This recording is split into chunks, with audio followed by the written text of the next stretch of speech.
Hi, I'm Tara Lynn of Geek Saga Entertainment, and welcome to Hot D Takes. This podcast series covers HBO's House of the Dragon, episode by episode, with myself, an avid reader of all things ASWAF, and my friend Manny, a Game of Thrones fan who is unsullied, aka has never read the books, being your stalwart hosts. First things first, you can find me on Blue Sky, Facebook, Instagram, Threads, and YouTube at A Geek Saga. And I'm Manny, the aforementioned Unsullied co-host, and you can find me on Facebook and Instagram at Manissimo Art. Thanks for joining us for this episode, which will cover House of the Dragon, Season 3, Episode 7, titled The Dragon in Winter. As a reminder, expect spoilers from the episode we're covering, but less obvious, there will be very minimal book spoilers, or maybe more so comparisons from Fire and Blood, which is, of course, the source material for House of the Dragon. As an example of the type of spoilers or rather comparisons you might hear, last week I completely missed something from my all over the place first watch episode notes when adding to my favorites roundup. That being that I loved seeing Silverwing and Vermithor, Ulf and Hughes dragons respectively, cozying up to each other. Not only was it super cute to see them being all kissy kissy lovey lovey, but it supports Fire and Blood canon because they were Queen Alicent's and King Jaehaerys's dragons. Jaehaerys and Alicent were kind of the model Targaryen king and queen couple. They and therefore their dragons spent a lot of time together, and I just loved to see it. Anyway, so that's a good example of the spoilers or rather comparisons you might hear.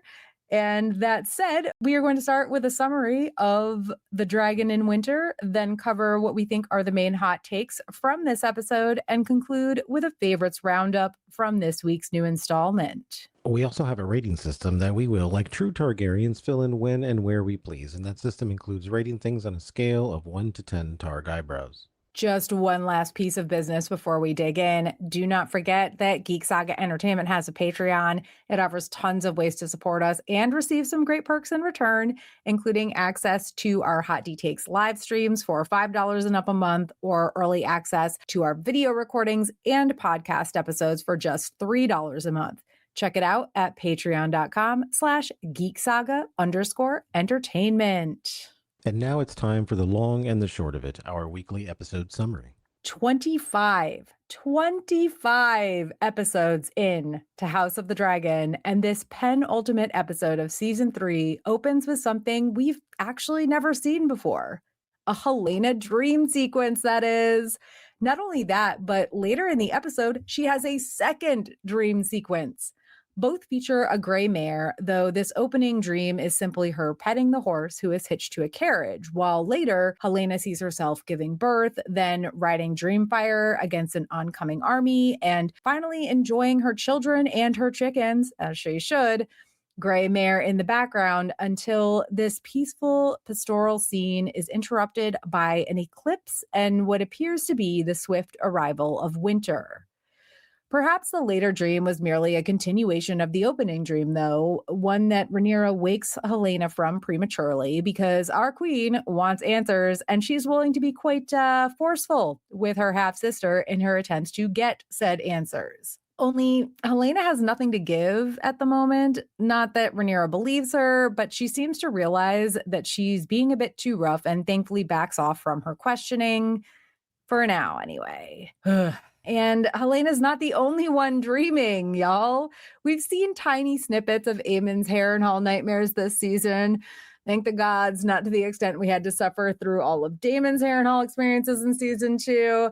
But now we're dropped into an Aemon dream that looks and feels so real that it almost fools us viewers along with almost fooling him.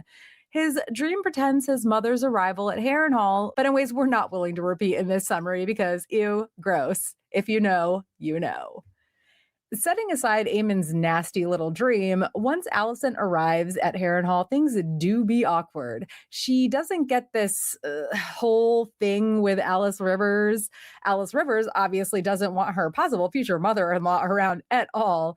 And in true tropey fashion, Aemon is torn between them. He immediately takes out the would-be assassin who escorted Alicent, because who can trust strangers these days, am I right?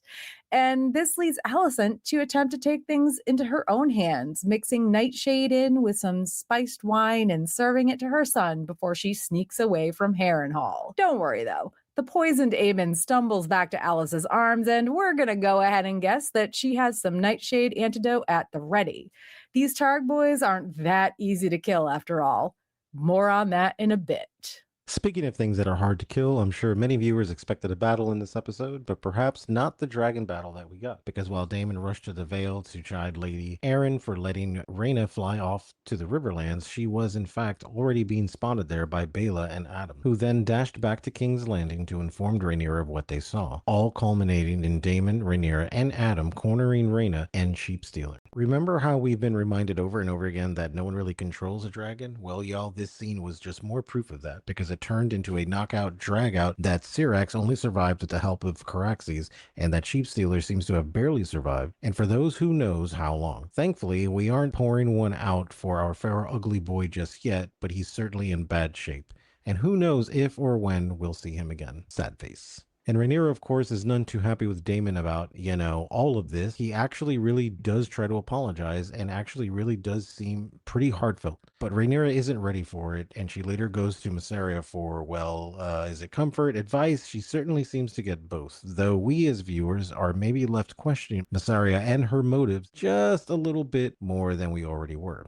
Especially after seeing Mysaria invite her old friend Sylvie to the Red Keep with tales of how she wants to become a go-between for Rhaenyra and the small folk. Mysaria's questionable practices and Daemon's big mistake aside, Rhaenyra has plenty of other troubles on her plate. Torrhen Manderley has begun to understand he's probably a scapegoat, and Lady Frey still won't shut up about Harrenhal. And while Rhaenyra patently ignores her master of coin, she does give in to Lady Frey, ordering her to return to the twins, gather her forces, and take my least favorite place in Westeros. While we yet again leave Rhaenyra with these troubles, we come to the things she will almost certainly have to face soon, though she doesn't know about them yet, because yes, Corlys is imprisoned in Tumbleton. Not only that, but Ormond has sent Corlys' freaking finger as a gift to Alan, something that we have to assume he will bring to Rhaenyra ASAP. Not only that, but it appears that Ulf is now buddy-buddy with Ormond of all people. Talk about an alliance we didn't see. No, scratch that, didn't want to see coming. Let's just say Ormond clearly knew how to bring out Ulf's Samari side. But that's not the only threat that probably won't be waiting in the wings for long, because Baby Gon found his courage, and while at first it seemed like this would be in the form of him dying, sword in hand, against Lord Mutan's forces, his rousing speech isn't the real kicker. No, the real kicker is Sunfire rising from the obviously not dead and burdinating at least this small-ish portion of Rhaenyra's forces. So, while we wait to see what havoc Ulf and Aegon might wreak, let's take a look at Maester Manny's predictions from last week. Rhaenyra becoming a complete villain. The tables were turned, and we'll be like, no, stop. Now that Corlys is gone, you felt like the gloves were going to come off. Either in the sense of her going full Iron Fist or having the Valerian troops going wild now that the head of those troops is gone. I think this is partially true. Corlys didn't come into play. Corlys being missing didn't come into play at all because she doesn't really know about it yet, even though one of the things I forgot to mention last week was the message that Ormond sent. Not that Rhaenyra necessarily would have understood it right away, but the message that he sent was something about like biting the hand or something. It had something about the hand written, and it was very much like a pun. It clearly meant Corlys, but she had no way of knowing that. And I think only we as viewers could really have put that two and two together. But do I think Rhaenyra has become a complete villain in this episode? No, but she's certainly showing way more traits, mostly with Helena. Like, honestly, girl, get your shit together. We'll get into that in a bit, but I know you agree with this. So yeah, she's not a complete villain just yet, but I don't think she's getting there. Yeah, I think this is just more portents of what will come in the future. It's a Maester Manny prediction that will eventually come to be, probably. Probably, yes. I hate it. I hate it so much. Aemond and Alice will talk words again and nothing else will happen. I mean, you weren't wrong. They talked words. Yes, nothing really progressed there. Yes and no. But your next one was also that Alicent will make it to Harrenhal, but won't be able to kill Aemond, and Alicent will die instead. Alicent is still alive. She did make it to Harrenhal. She did try to kill Aemond and was not able. I mean, well, I guess we don't know for sure that she wasn't able to, but we also know for sure she wasn't able to. Let's be real. Yeah. So I think those two are also like partially true. Aemond and Alice did talk words. Not much happened between them, at least nothing that culminated in anything bigger. And Alicent did make it to Harrenhal and tried to kill Aemond. And I suppose we could say that there's a chance Aemond is going to die, but let's be real. No. No. So on that note, I think we can move on to hot take number 1. You may say she's a dreamer. And now we have the proof.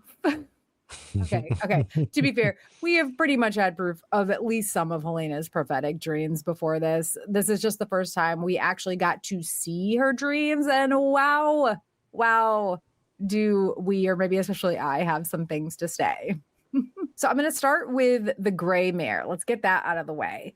Because in my opinion, this has to have been brought in as a tie to Song of Ice and Fire and also, Game of Thrones. In A Dance with Dragons, the 5th book in the Aesop series, Quaithe, the weird tile-masked woman who was really mostly in season 2 of Game of Thrones, she comes to Daenerys and she warns her that soon comes the pale mare, and after her, the others. Trust none of them. Now, in A Dance with Dragons, the pale mare is almost certainly specifically referencing the bloody flux disease that is sweeping through Slaver's Bay. But I think we can assume that even if it isn't meant to reference a literal physical spreadable disease in House of the Dragon, it can still reference a figurative disease or rot, maybe, especially with everything going on with and around Rhaenyra.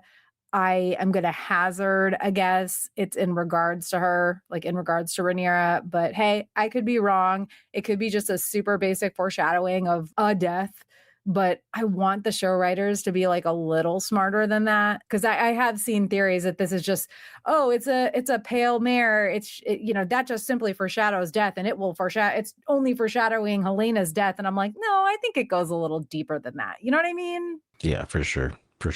I would hazard another guess that the birth scene and immediate removal of her baby, as well as the I call it a peaceful pastoral scene in the summary, but it's really like Helena being cottagecore. Let's be real. Yeah. I think those are more literal. The former, the birth scene, being an actual reality-based fear that she has, and the latter being the dream of the life we know she wants and deserves, honestly. Probably the howling winds and arrival of winter at the end of the dream are also very literal as well. But for fan service purposes, maybe it's not just about the actual winter that is currently ramping up in House of the Dragon, but also a reference to the much worse winter that comes in Game of Thrones. There was kind of some possible screaming or something in those howling winds that could maybe reference the big bad future winter, but Helena's never going to see that even if she lives through this series. So I at the very best, that's a thing that maybe they inserted for fan service. I'm not really sure. I think it was just a literal reference to the fact that winter is pretty much here in this series right now. I mean, we've seen it snowing a couple times and whatnot. The winter wolves have come down from the north to die in battle so that they don't have to be fed by their families, et cetera, et cetera. As for Helena on Dreamfire, well, first of all, yay. We finally get to see Dreamfire. She is amazing. I'll mention that again later. But second of all, again, I will state that I could be reading too much into this, but I've talked to a couple other fans and I know I'm not, and actually I didn't talk to you about this because you haven't read the books or anything, but I know I'm not the only one who thought that in that outfit that Helena was wearing and with her hair done up the way it was, Helena really looked like Rhaenyra in that moment. So is this some portent of what's to come, or is it just real life, aka her earlier conversation with Rhaenyra, seeping into her dreams? I don't know. We all know that happens, of course. Real life seeps into your dreams. And to me, they could have had these two dream sequences take place across one long scene. They did not have to split them. And they might have had other reasons for breaking it up, and I'll get into those in a minute. But I first wanted to say that I wouldn't be surprised if at least one of the reasons is for Helena's conversation with Rhaenyra to shape this particular portion of the dream, mostly because she looked so much like Rhaenyra when she was on Dreamfire's back. Thoughts? And this is just a really bad look for Rhaenyra with her and Helena. This is definitely one of those dream prophecy things, which is well outside of my level of expertise because I don't get into that kind of stuff because dreams can be interpreted in so many different ways. But for this, at least just on the physical, I just feel like the desperation isn't a good look for her. I feel like she's really starting to lose control here. She has a lot of high anxiety of whether she's going to keep the throne or not. And this is one of those things that, like, if you have to ask somebody if they love you so many times, then they probably don't. You know, you're just trying to justify something that is not real. And I feel like she really knows that she's just is kind of losing control. And like that, like, you may refuse me as a sister, but I may compel you as your queen. That was a dirty ass fucking line. Yeah. I was yeah. like, that is fucked up. That is the first time that I was like, you know what, Rhaenyra, man, maybe you and I are just not going to work out here. Because number one, that's Helena, and nobody fucking fucks with Helena. And with this, I'm like, dude, this just reeks of desperation. It's fucking terrible. Like, at this point, why don't you just put fucking Helena in a cell and just treat her like a prisoner? That's what she is. She's just a fucking prisoner, but you're trying to play it off like, oh no, you're like a, you know, sister to me, whatever, and I'm going to take care. No, just put her in a fucking cell. I don't know. It's a bad look for her. Yeah. Well, and going back to them splitting up the dream, I will say that it makes Rhaenyra look a lot worse when she's grabbing at Helena. Like, Rhaenyra, no, I agree with you entirely with that, obviously. And Rhaenyra getting super rude with Helena, knowing what we know, that at this point, Helena has already told Rhaenyra what was in her dream. I get what they're doing here, but again, Rhaenyra, no. I also think, though, it might have been neat if Helena had had the entire dream all at once and for them to give her a little agency there and have her actually not be telling Rhaenyra the whole thing, even despite Rhaenyra's awful actions and insistence on it. This isn't a complaint. It's one of those things where it's like, okay, I see what you did there, but was this really the best choice? I don't know. I feel like it could go either way. I haven't really looked into what other people thought about this or listened to anything yet because I like to come into our recordings with like just our own thoughts, either things we've put into the notes or briefly discussed between the two of us. But I'm definitely interested to hear what other people think about that because I see what they were doing, but I also think it would have been neat if Helena had had the entire dream all at once and actually refused to tell Rhaenyra other parts of it, even though they weren't the things that Rhaenyra was straight up asking about. No, for sure. Absolutely. I could say 8,000 more things about Helena's dreams, but we have to end this recording at some point tonight. So, hot take number 2, Fool Avatar, in which Aemon falls for Mommy's dearest sweet words and ignores Alice's dire warnings. Look, let's get this out of the way. Ew, gross. Wow. Yuck.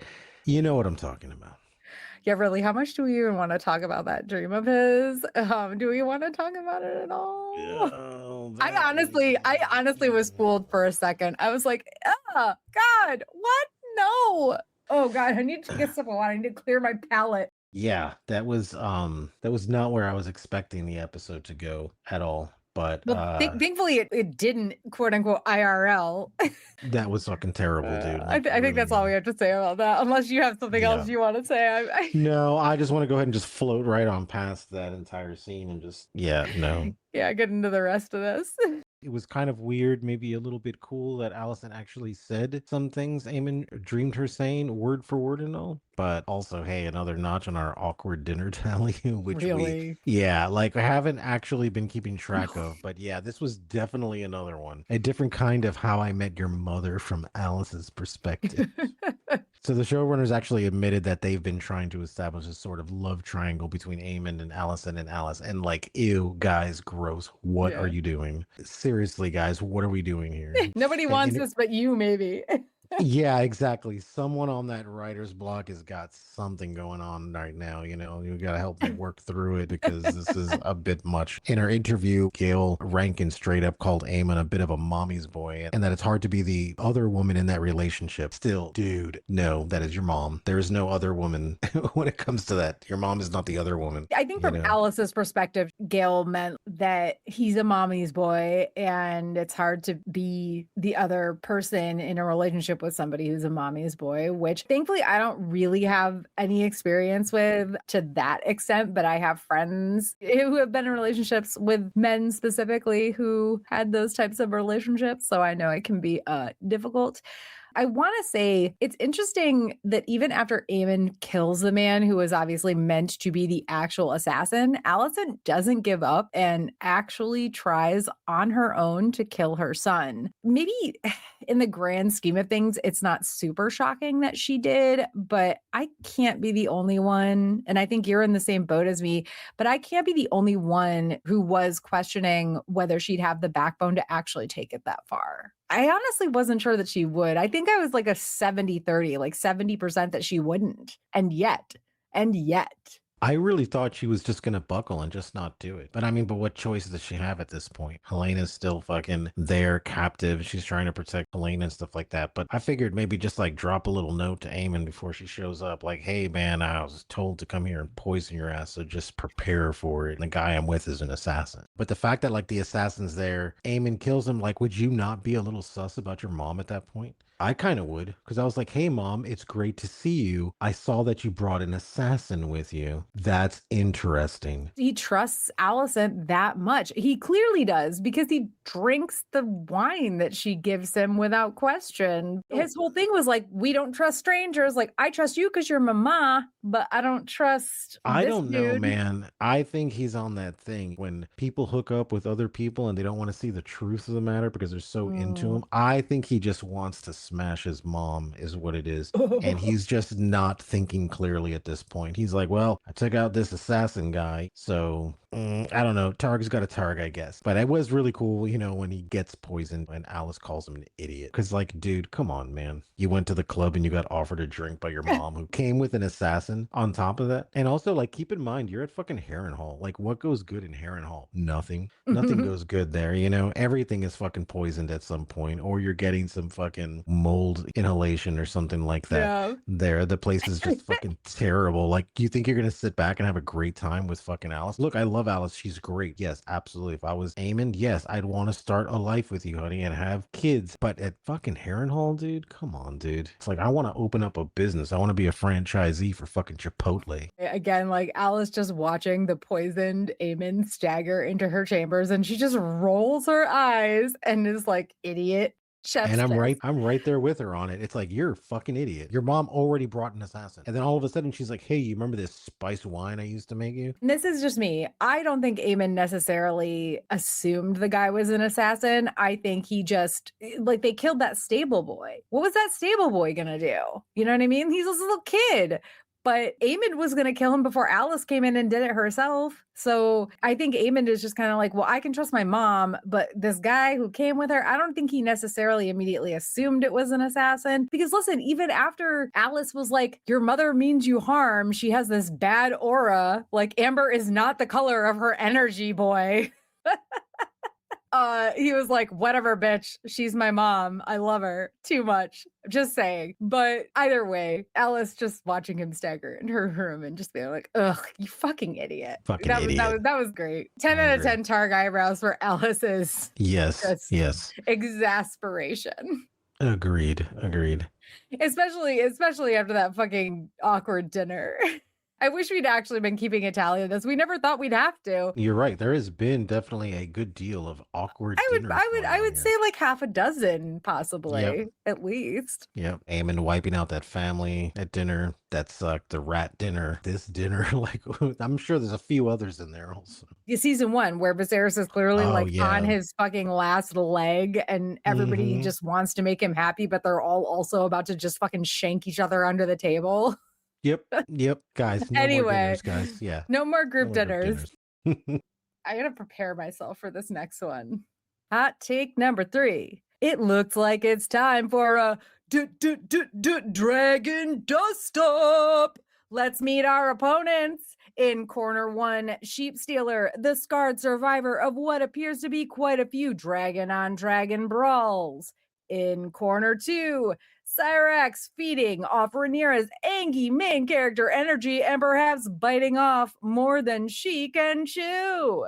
In corner three, Caraxes, aka the Windy Boy, seemingly grown extra floppy this season as well, but still super badass. In corner four, Sea Smoke, possibly only there as Cyrax's backup, but also clearly just waiting to be tagged in. Honestly, holy shit, this was both awesome and so fucking difficult to watch. Caraxes definitely showed how badass he is yet again, but oh my god, poor Sheep Stealer. I hated every bit of this. It was an amazing scene. This was an amazing scene. Okay, from start to finish, this was a fucking amazing scene. Just Daemon being there to try to talk Rhaena out of doing what she's doing. Rhaenyra and Adam showing up on Cyrax and Sea Smoke to try to figure out who the fuck Sheep Stealer's rider is. And there being the whole like, Rhaena, you told them about me. And Daemon's like, no, I fucking didn't. It's heartbreaking in like 20 different ways. Honestly, I agree. It was gut-wrenching to watch, you know. This scene, honestly, this is just everyone showing up at the local Wendy's with their service animals, is what it was. And I say that because I saw that experience. You know, it's like everyone's got, oh, these are all my service animals. And then they start fucking attacking each other. That's what happened in this scene. Everyone showed up with their dragons, and what's the fucking dragons gonna do? They're gonna fucking fight each other. And not only that, you're all yelling at each other. Anybody's dog is gonna get defensive if you're yelling at someone else. It's gonna think you're in danger and wants to protect you. Like, again, maybe you guys shouldn't have parked all your dragons right next to each other. It's just what I'm saying. No, You should have no. like parked them a little bit up the road. Oh, I parked mine on the other parking lot just because you know how the windy boy gets with his neck being windy. He likes to attack stuff. And then, you know, Sheep Stealer shouldn't have been there to begin with. But Sheep Stealer going down was just fucking terrible, man. The sounds that it was making when it was kind of like stumbling away. I'm sorry. At that point, I was like, no, if I had to rewrite that episode, I'm like, let's go back. Sheep Stealer's there, and then Sheep Stealer makes sure to not burn Rhaena, but then burns everyone else and kills all the fucking dragons, and then closing credits. Surprise ending, guys. Here's where the whole saga ends. And then Sheep Stealer takes the throne, puts the crown on the Sheep Stealer. You know, like, yes, Sheep Stealer won the Game of Thrones. That was the ending I was He is the for that. dragon in House of the Dragon. Yes, he is the dragon. He is the House of the Dragon. I like that Daemon let him go at the end. I don't know. The fact that Sheep Stealer was like stumbling away and not flying, I don't like that because I don't know what that means for Sheep Stealer. I also feel bad for Rhaena because she might not be able to control him, but she loves him. Have you ever had a pet that you can't control, but you also love?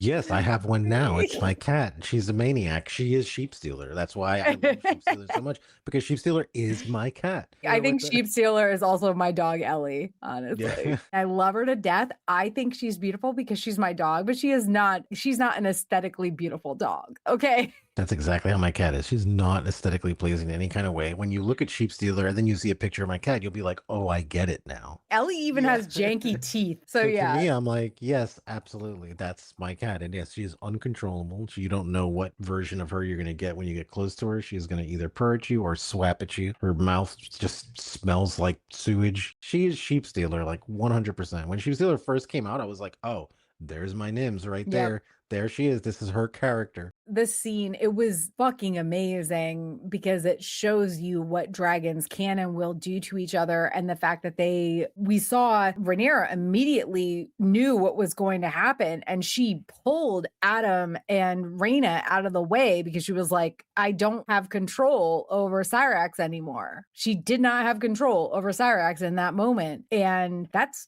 something to note, I think, especially because Cyrax hasn't been out there fighting other dragons in war or anything either. Like I said in the in corner, whatever, Cyrax was feeding off of Rhaenyra and her angry main character energy. And she really did. Cyrax did bite off more than she could chew in that moment. Sheepstealer was bigger than her. It's like putting a dog who knows how to play rough with other dogs in an arena with a dog who is a fighting dog. Yep, exactly. Like, okay, Exactly. I'll get you good. No, you won't, because it's fucking Sheepstealer. But also, I feel fucking bad for Sheepstealer. Sheepstealer has lost his rider, and Reyna has lost Sheepstealer at this moment.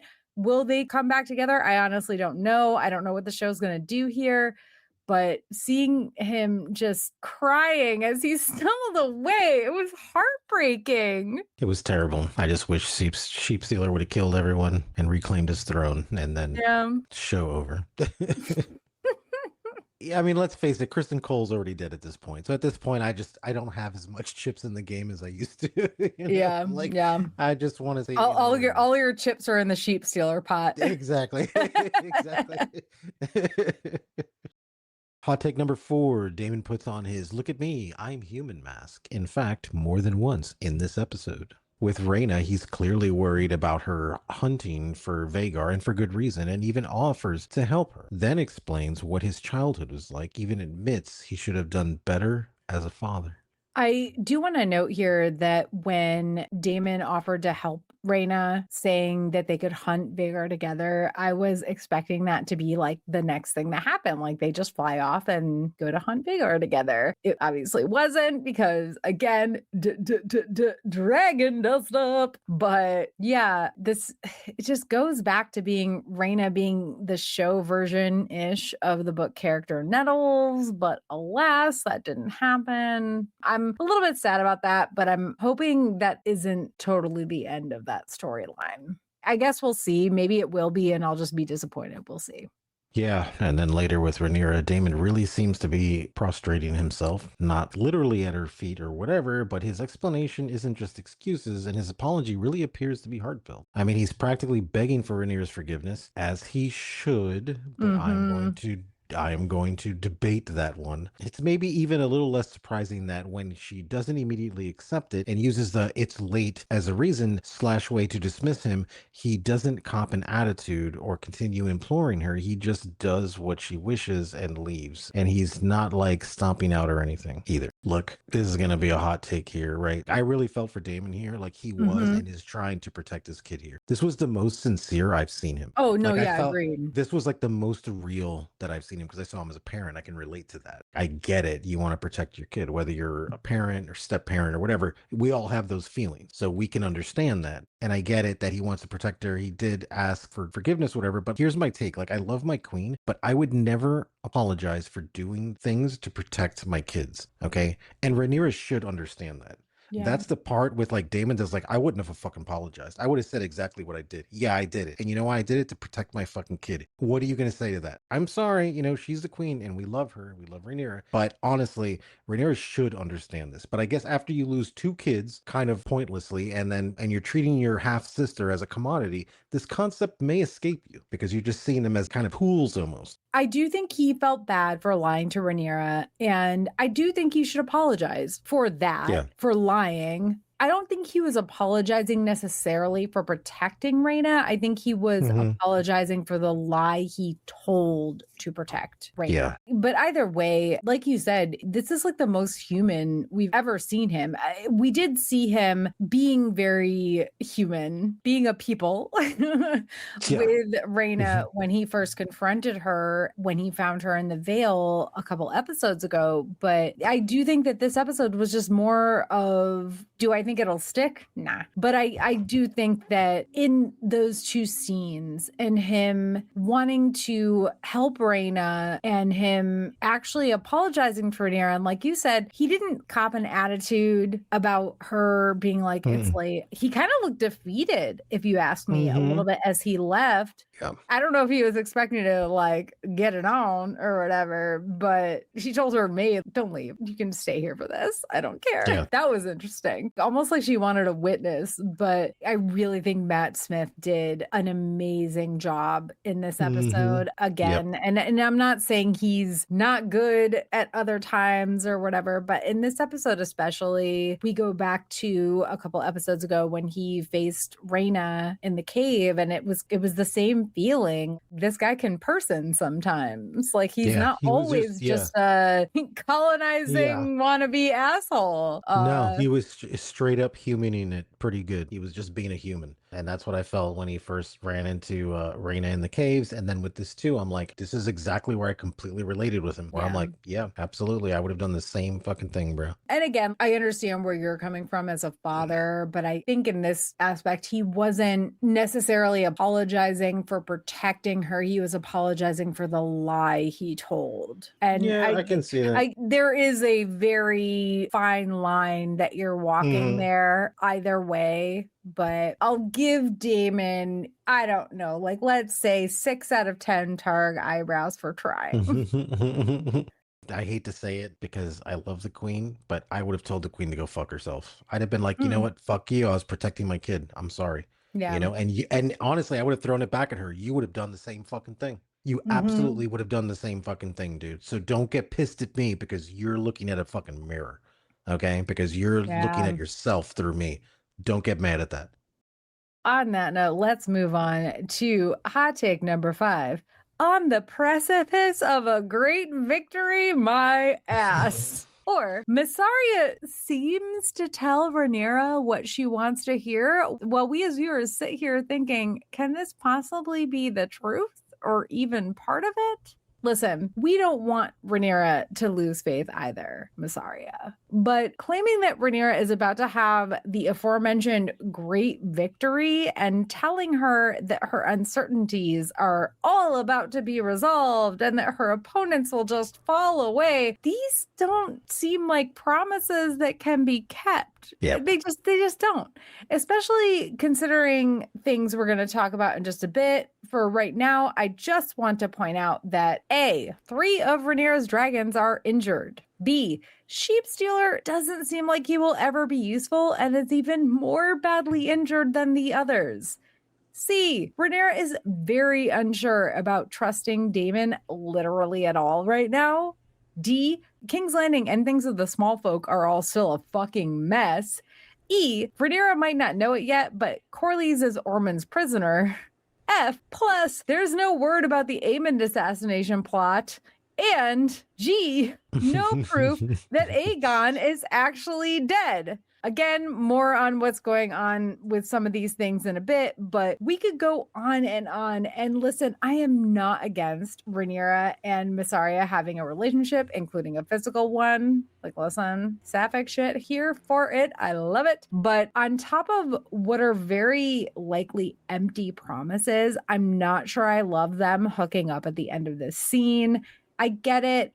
And I get that Rhaenyra did initiate it, which helps like a little bit, but something about it still felt off. Admittedly, my feeling a bit off on this really wasn't helped by the after show interviews in which they talked about how Rhaenyra has been sensing that Mysaria has been manipulating her, and this consummation of their relationship was about some of those tensions boiling over. Like, I don't know. Mysaria, where are you getting your information? Where are you getting these ideas from? I feel like she's Maester Manny predictioning this shit. No offense. That's what she's doing. That's exactly what she's doing. She's just conjuring shit up at this point. Just, okay, I'll just say it and claim it, you know? Like, no, I'm sorry. Honestly, no offense, but it's true. You just watch an episode and you're like, these things could happen next episode. And it's like, that's exactly what she's doing here. Exactly, dude. Because that's going to be the like Dateline fucking report about Maester Manny in the future, about how much of a fraud he was, you know? It's be like, did he predict what happened or what he wanted to happen? There you go. And this is one of those fucking things, man. Like, I'm sorry, dude. I didn't know that the book The Secret was available in Westeros, and you can just name it and claim it and fucking manifest it into fucking existence. The house is fucking burning down. There's rats everywhere. To be fair, there's no more rats because they brought in 1,800 cats. Okay, well, there's 1,800 cats everywhere. No one's getting paid. No one's fucking eating. And Masari is like, oh my gosh, what a great victory you have. This is just, you're just on the cusp of being the ultimate ruler of all. It's like, bitch, we ain't got any gold and we ain't got no food. What are you talking about? I get it, man. Look, dude, you can manifest whatever you want, but you're just straight up lying to yourself at this point. And the scene with like them getting it on definitely seemed off. It just seemed weird, but I also kind of understand it in the sense where it's like, look, man, everything's fucked up. Let's just fuck. I get it, but it wasn't as like. It's like when you're in a bad relationship and you're just like, but I still want you, so yeah, exactly. Let's fuck anyway. Yeah, exactly. But that doesn't mean I have to like it as a viewer. I mean, that doesn't mean I have to like it. Yes.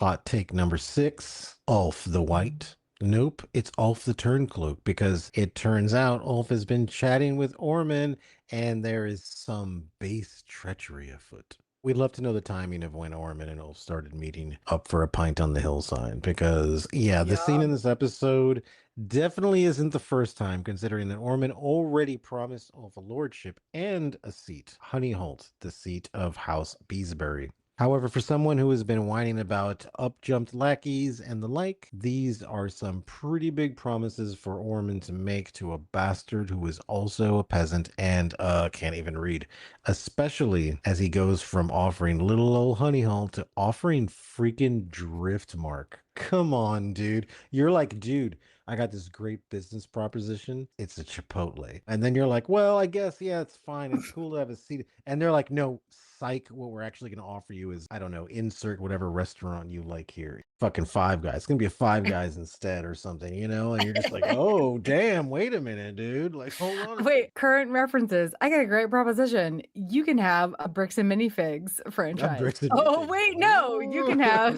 have an actual Lego store. Exactly. That's a better one. Exactly. Current references.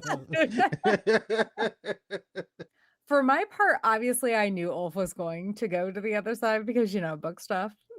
But in Fire and Blood, it just kind of happens without any specific hows.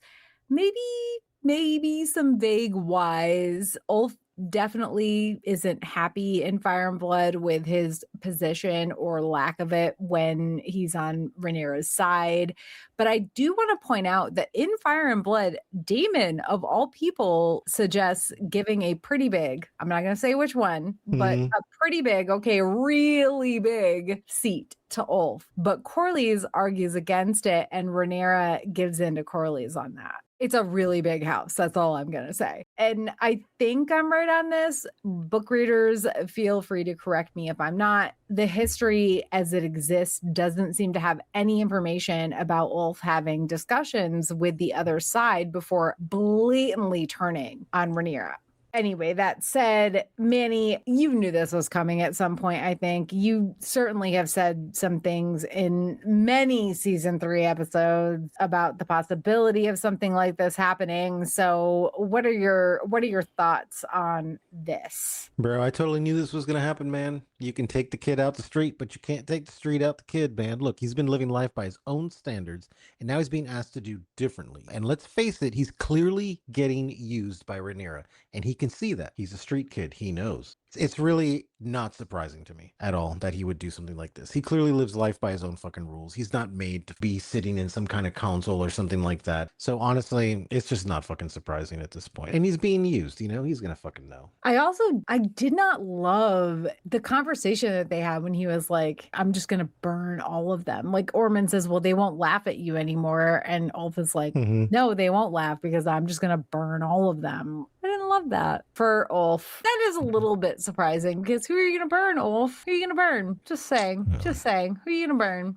Hot take number 7, Baby Gone's Last Stand, featuring the additional plot point of somehow Sunfire returned, which actually makes it not his absolute final stand. So Littlefoot was like really trying to get them to somehow skirt Lord Mooton's forces and get to a port, but Baby Gon had actually learned a thing or two or three because he decided that he was done running and he was going to face death on his feet by his dead, quote unquote, dragon side. And of course, Littlefooter being Littlefooter scampers off to save his own ass. But maybe a little surprisingly, Tywin Lannister agreed to stand with Aegon and also go out, I don't know, maybe not a hero, but sword in hand at least. Gotta give him points for that, honestly. Yeah. I will give Tywin Lannister 7 or 8 out of 10 Targ eyebrows for being willing to just like make that last stand. He's willing to go the distance, and I can certainly appreciate that. Gotta give him that. And Baby Gon did face Mooton's men sword in hand, loudly exclaiming about being the rightful king and all of that, only he didn't actually have to fight because Sunfire isn't dead, y'all.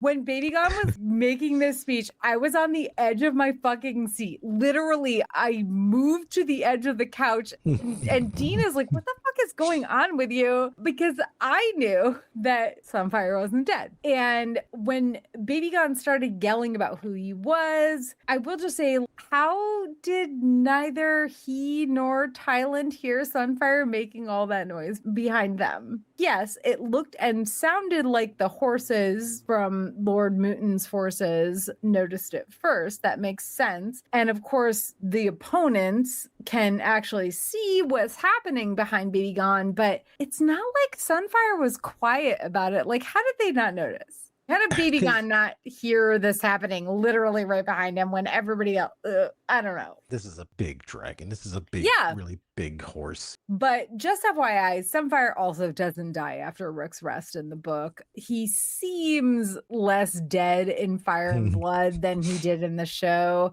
I'm not going to say too much about this, but I am interested to see what his overall state is. Sure, he looks almost like Sheep Stealer levels of jacked up, but as we've seen, Sheep Stealer was still functioning at least before that dragon on dragon confrontation in this episode. I'm gonna cry about that again. However, Sunfire has been laying around appearing dead for a long while now, so I don't know. I'm very curious what his actual effective situation is. Obviously, he can prop himself up and burninate these dudes, but beyond that, I don't know. The other problem is I have a bad feeling that any humanity that Baby Gon has gained due to his like recent travails this season has now gone out the window. I mean, he is literally cackling madly about how this whole situation turns out. So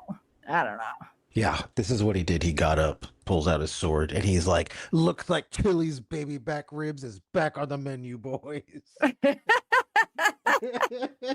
Baby Gon going into full chaos mode, and honestly, I don't hate it. And also, the knight that he was talking to, I don't know if it was just me, man, but I felt like it just, his face looked really weird in that helmet, and it really bothered me a lot. It was a big dumb head. It was a big dumb head.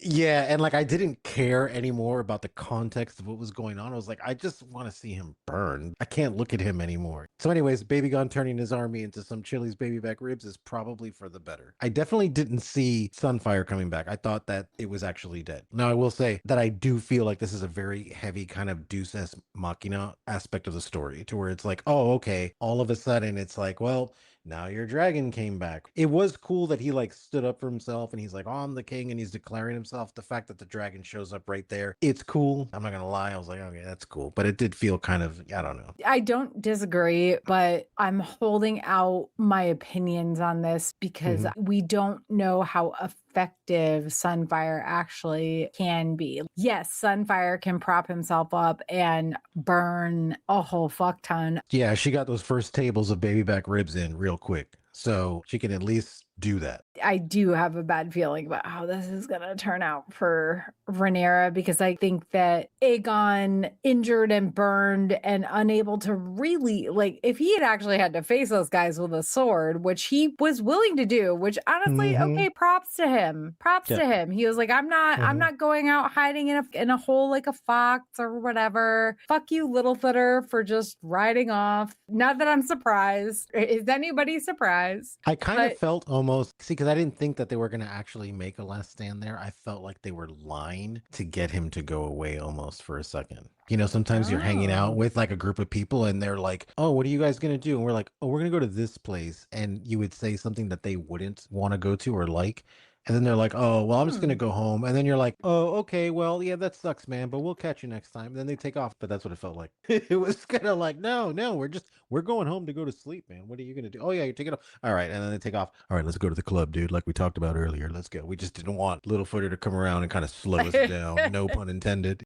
I gotta give Aegon and Tylan props for being willing to just stand up. And there was a second where Aegon almost wasn't going to, it looked like, and Tylan was like, are you really gonna back out now? And Aegon was like, no. For a second, it was like, okay, you don't gotta like the man, but you gotta respect him a little bit. You gotta respect it, dude. But then he didn't have to. He didn't have to do anything. I don't think this is going to bode well for anything, because I think now that he has Sunfire back, in whatever way he has Sunfire back, it's going to be bad. Look, man, I can respect a man who's just fucking had enough, regardless of who they are sometimes. And Baby Gone is one of those people that I don't like him. I don't like whatever, but let's just say that I like him more than I would like, let's say, like Kristen Cole or like Chipotle. He hasn't achieved that level of hatred with me. I think it's about time for us to move on to our favorites roundup. I'm going to go with Daring. See what I did there? To question Ormond and to possibly carve his own path. Daring being all like, cool, bro, but how will King's Landing falling apart help us when the bulk of Rhaenyra's army is showing up to wreck us? I mean, listen, he is so much more polite about it than that, but wow, Ormond does not like being questioned, even when it's a legitimate question. Props to Daring for trying, honestly. And Ormond almost losing it and not answering Daren's question is what leads to Daring seeming to work toward a decision to make some sort of stand, because he doesn't want to sit around and do nothing. While in his words, a madman offers us up for the slaughter. And yes, we know now that Daring has no idea what Ormond is actually planning with Ulf, but Daring doesn't want to just fly away on his dragon, as Gwaine suggested. He wants to protect his men. I feel for Daring because he seems like a good kid and not a coward. Yeah. And he also doesn't care about Rhaenyra keeping the throne. He's just like, I don't give a shit. Let her keep the throne, please. Let her keep the throne. Who gives a shit? I don't want my men to die. That's all I care about. But I really liked these moments with Daring in this episode. I think he is really coming into his own. I don't know how that's going to translate in future episodes, but I don't know. He's a good kid. I feel bad for him, yeah. Right. He's not quite on the level of Helena, but I do feel like, let this guy just live his life, for fuck's sake. Seriously, Helena and him should just get together, and then they can be the new rulers, and then everything will just be chickens and bugs and crocheting, you know, all day, and we'll all live in peace, and then there will be no actual winter and all that kind of stuff. We don't have to worry about that because they'd be in charge. Also, LOL, Lady Frey, just not fucking shutting up about Harrenhal. There is so much more going on, so much more to deal with here. And I love how Rhaenyra just got fed the fuck up with her and was like, God, it's fine. Just take it already. Go back home, get your army and take Harrenhal. And maybe Eamon's dead. Maybe he's not. Just take Harrenhal. And Lady Frey was like, ha, thank you. I will do this thing. It was so I'd be stupid. sitting there, yeah, because like I would have been tired. It's like, look, we all want to eat steaks and you want to go to Chipotle. You know what? Go to fucking Chipotle. And then she's like, oh my God, that's great. You're like, just go. Just get out of here, you uncultured swine." You want to go to downtown LA and have like the taco truck on the side of the road, okay? Yep. Where you're buying a taco for $4 and it's the best fucking taco you've ever had in your life. But this bitch wants to eat at Chipotle. Chipotle. And it's like, you know what? Just go to Chipotle already. And she's like, oh my God, I'm so excited. It's like, yeah, good. Go. Yeah. Goodbye. You Go know? have Like- your gross lime cilantro rice and have the shit Exactly, dude. afterwards. The shits, exactly. Enjoy all the anal leakage. All right, dude. It's like, bye. Bela going to Raina, basically insisting that she doesn't need an apology and her sister can begin anew. Yeah. This really like hit me in the feels as someone with younger sisters who have come to me with apologies for quote unquote wrongdoings. Obviously nothing like this. And I put wrongdoings in quotes because it wasn't really anything they'd done to me personally, but like this really got me. Eyes literally welled up with tears when Yeah. Bela was like, yeah, no, stop talking about the shit. You can just start anew. Do I think that that will necessarily happen? I don't know, but I really loved that scene. I thought it was a beautiful scene between two sisters, and it really got me. It really got me. Mhm. And then, yes, it was just a dream, but oh my God, that shot of Helena on Dreamfire. Dreamfire looks so fucking badass. She has like 18,000 horns on her head. Mhm. Oh my God, she looks so badass. I hate that we now know that Helena doesn't really want to ride her dragon, and especially not into battle, of course. But also, I really loved the comparisons that Rhaenyra made to Viserys. Poor Helena maybe really is more her father's child than any of the rest of them, Rhaenyra Yeah. included. Absolutely. Love it. For me, this was an easy one. Damon standing up for his kid. I was really happy with that. I thought that was awesome. The fight with fucking Sheep Stealer, I was really upset about it. It literally, out of all of Game of Thrones, that was the only thing that was actually going to bring me to tears. And Helena's visions, man. Helena's visions were just fucking awesome. Getting to see her on fucking Dreamfire. That was awesome. And the one thing that I loved about it is that scene when she's on it and getting ready to burn down these fucking people. It made me think of fucking Rhaenys. You remember when Rhaenys fucking broke through the floor on her fucking dragon and didn't say shit and just looks at fucking Allison and those people like, dude, I can roast your ass right now. That's what it made me think of. So the dream sequences for sure. I thought it was really cool to get to actually visually see that as opposed to it just being spoken of. And the way they did it, man, like the contrast on everything. And it was really fucking good. I was really about that. What would you rate this episode? I don't know because I feel like there's two different things going on in this episode. Yeah, I think I would rate this a 9 out of 10. I would have to, eyebrows. yeah, I would have to do at least an 8 or I'd give it like an 8.5 because it was good because of what it showed. In particularly getting to see Rhaenyra kind of like make the turn towards more of villainy as opposed to being like a righteous queen, which is heartbreaking, right? Because we all know that we all love Rhaenyra. But there's just shit that she's doing now that I'm like, look, dude, Yep. nah. But I they're can't do doing that. such a good job with showing her progressing Yeah. to somebody not that to we say- wouldn't like. Well, yeah, and not to say that I would be a stronger person to not do those things, considering the amount of pressure that she is under to try to keep order with no gold and all that kind of stuff. Maybe we all would have made that turn, honestly. Who knows? But it is interesting to kind of see the kind of dichotomy now of the way Damon is, because Damon now seems more human than Rhaenyra does. Yeah, it's weird. Which is fascinating to me because Damon was cool and I've always loved Damon from day one. Everyone knows it. But we all knew he was an asshole. But we knew he was an asshole. But now you're seeing him be human, the way he's standing up for his kid and like all this stuff. And now Rhaenyra is slipping in the opposite direction to where it's like, I don't know. But yeah, I would give this episode easily an 8.5, 9 out of 10. Yeah. I thought it was really good. It was definitely entertaining from start to finish and Yeah. actually had some meat on the bones per se. Let's see. We got one more episode left and then we're going to wait 2 years for the next one. I'm going to be in my 50s when that next fucking season comes out, dude. I don't even want to talk about how old I'm going to be. Last but not least, what are Maester Manny's predictions for the season finale?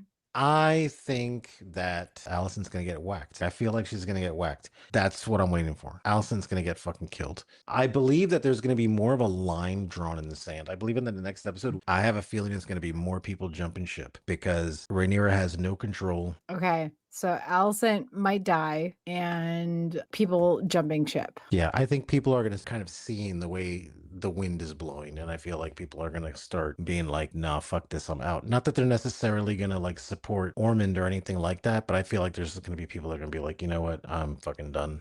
Any other last thoughts on this episode? Nope, that's pretty much it. Good episode, I will say that. It was a good episode, and I hope that the next one is just as good. Yeah, I feel like we have a lot of things coming to us in the season finale. The way that they're doing Harrenhal with Aemond is exactly how they should have done season 2. It's actually done extremely well and extremely well balanced to where there's still enough of it there to know what's going on, but this is fantastic. But not the full on in your face, constantly Harrenhal, nothing else. Luigi's Mansion 24/7. Exactly.